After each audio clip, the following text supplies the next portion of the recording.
国当局在所谓清零措施范围内继续进行封锁，人们的正常生活受到限制，无法满足他们的食品和药品等基本需求。据报道，以中国病毒为借口，首都乌鲁木齐宣布进入为期3天的紧急状态。根据社交媒体发布的视频，遭受中国种族灭绝的东突厥散人民面临着饥饿。被囚禁在家里的东突厥散人民在日常生活和饮食上面都面临着巨大的困难。俄罗斯天然气工业周二表示，他已经签署了一项协议，开始将俄罗斯向中国供应天然气的付款方式从美元改为人民币和卢布。俄罗斯天然气工业股份公司的书面声明称，中国石化公司董事戴虎良与俄罗斯天然气工业股份公司董事长阿列克谢米勒通过视频会议进行了会面。此外，俄罗斯最大的信贷机构俄罗斯联邦储存银行和第二大银行 VTB 宣布考虑以人民币放贷。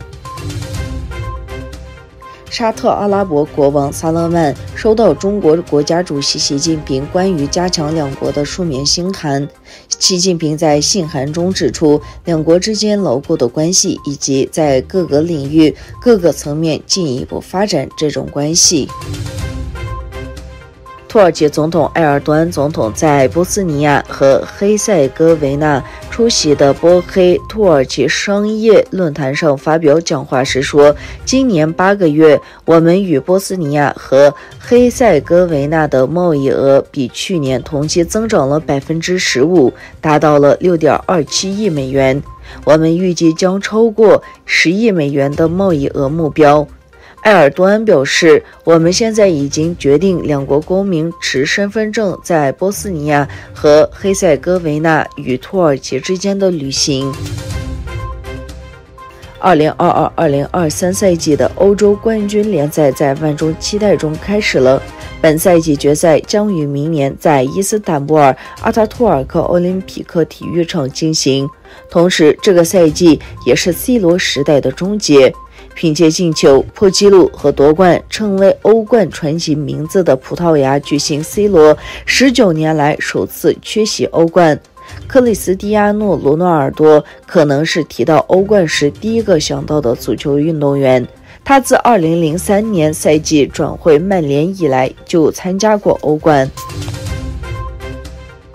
在东突公民外交运动范围内，东突非政府组织国际联盟主席何达耶图拉·乌古兹汗、秘书长阿卜杜热希德和外交关系主任努尔买买提组成的代表团于9月2日抵达马来西亚首都吉隆坡开始活动。代表团首先会见了马来西亚总理府国家经济顾问委员会临时代办阿卜杜勒拉扎可博士。会议讨论了中国在东突厥散实施的系统性种族灭绝，以及对伊斯兰教和穆斯林的非人道破坏。